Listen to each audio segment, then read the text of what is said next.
Assalamualaikum warahmatullahi wabarakatuh. Saya Naura Arnaita Ananjela, NIM 206137175 akan mempresentasikan hasil critical appraisal dari artikel yang berjudul Price and Clinical Benefit of Cancer Drugs in the USA and Europe, a Cost-Benefit Analysis.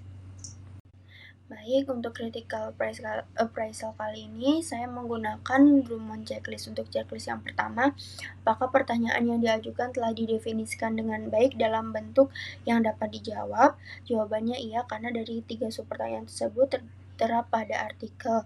Penelitian ini bertujuan untuk meneliti hubungan antara manfaat klinis oleh obat kanker yang telah disetujui menggunakan frameworks dengan harga obatnya di negara USA dan 4 negara Eropa, yaitu Inggris, Swiss, Jerman, dan Prancis. Kemudian peneliti ini membandingkan antara biaya terapi obat bulanan dengan tingkat manfaat yang didapatkan. Untuk sudut pandangnya, di sini menggunakan sudut pandang sosietal. Untuk checklist yang kedua terkait deskripsi dari alternatif program atau obat yang diteliti.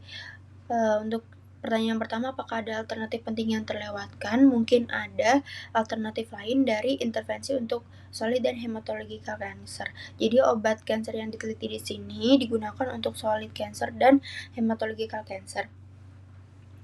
Kemudian untuk alternatif lainnya yaitu operasi dan radiasi. Namun pada artikel tidak disebutkan secara gamblang, sehingga pada checklist Drummond kami menjawab tidak. Kemudian untuk alternatif tidak melakukan apa-apa, itu jawabannya juga tidak, karena solid dan hematological cancer akan selalu diobati jika memungkinkan. Sehingga kesimpulannya untuk checklist 2 jawabannya adalah tidak.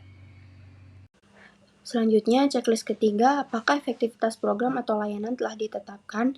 Jadi, data efektivitas berasal dari observational cohort, bukan dari uji coba terkontrol secara acak atau RCT. Kemudian, untuk menilai manfaat klinis dari obat kanker dalam penelitian ini, menggunakan value frameworks, ESMO MCBS versi 1.1 dan ASCO-VF versi 2 yang akan dibandingkan dengan kos perawatan obat bulanan. Value framework dapat membantu mengidentifikasi obat dengan manfaat klinis yang rendah atau tidak pasti yang mungkin obat tersebut ditargetkan untuk dilakukannya negosiasi harga. Sehingga kesimpulannya untuk checklist 3 jawabannya adalah iya. Checklist keempat, apakah semua biaya dan konsekuensi yang penting dan relevan untuk setiap alternatif telah diidentifikasi? Jadi biaya jangka panjang dan konsekuensi termasuk quality of life tidak dipertimbangkan dalam penelitian ini. Untuk sudut pandang yang relevan di sini adalah sudut pandang sosial atau tingkat nasional yang mungkin tidak mencerminkan harga aktual bila ditinjau dari sudut pandang pasien maupun pembayar. Hanya biaya perasapan obat yang termasuk dalam analisis. Tidak ada direct non-medical cost, indirect cost, maupun intangible cost. Sehingga checklist 4 jawabannya adalah iya. Checklist yang kelima, apakah biaya dan konsekuensi diukur secara akurat dalam unit fisik yang tepat? Telah disebutkan dalam artikel karena terbatasnya akses kelola dan diskon non-publik, sehingga item tersebut dieksklusikan, membuat peneliti mungkin meremehkan perbedaan aktual dalam harga bersih. Namun walaupun item tersebut dieksklusikan, tidak akan mengubah hasilnya secara substansial, sehingga untuk checklist 5 jawabannya adalah iya. Checklist yang keenam, apakah biaya dan konsekuensi dinilai secara kredibel? Jawabannya iya. Jadi sumber nilai kos diidentifikasi dari mana? Dijelaskan secara gamblang, baik kos untuk negara Amerika Serikat maupun negara-negara Eropa. Untuk Amerika Serikat, sumber kosnya diekstrak pada 1 Februari 2019 dari Pusat Layanan Medicare dan Medicaid Amerika Serikat dan basis data Redbook IBM Micromedex, Armonk, New York, Amerika Serikat. Sedangkan kos dari negara Eropa bersumber dari The National Health untuk Inggris, The Positive List yang diterbitkan oleh Kantor Federal Kesehatan Masyarakat untuk negara Swiss, Database Lower Tax untuk negara Jerman, dan Vidal Database untuk Prancis. Kemudian kalau dari segi outcome-nya sudah ditampilkan dalam bentuk mata uang.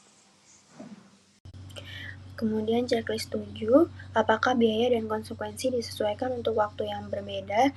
Jawabannya adalah tidak, karena pada artikel penelitian tidak disesuaikan atau tidak dilakukan penyesuaian dengan waktu. Checklist 8, apakah analisis tambahan dari biaya dan konsekuensi dari alternatif telah dilakukan? Jawabannya adalah tidak. Kemudian di artikel juga tidak dijelaskan terkait ISAR dan ASAR. Checklist yang ke-9, apakah ada penyisihan untuk ketidakpastian dalam perkiraan biaya dan konsekuensi? Yang ini jawabannya juga tidak, karena dalam artikel atau penelitian tidak dilakukan analisis sensitivitas seperti PSA, diagram tornado, maupun one-way sensitivity analysis. Kemudian untuk checklist yang terakhir terkait apakah penelitian ini menghasilkan diskusi yang baik, jawabannya adalah iya. Bisa dilihat di section diskusi. Jadi penelitian ini ditemukan bahwa secara statistik tidak ditemukan hubungan antara harga obat kanker dengan manfaat klinisnya baik di negara Amerika maupun negara-negara Eropa. Namun kecuali untuk negara Prancis dengan framework ASCO-VF. Kemudian untuk penjelasan lebih lanjut dapat dibaca pada gambar di atas ini. Apakah penelitian ini dapat diimplementasikan? Jawabannya juga iya. Value framework dapat diimplementasikan untuk membantu mengidentifikasi terapi yang memberikan manfaat klinis yang tinggi yang harus tersedia dengan cepat di seluruh dunia.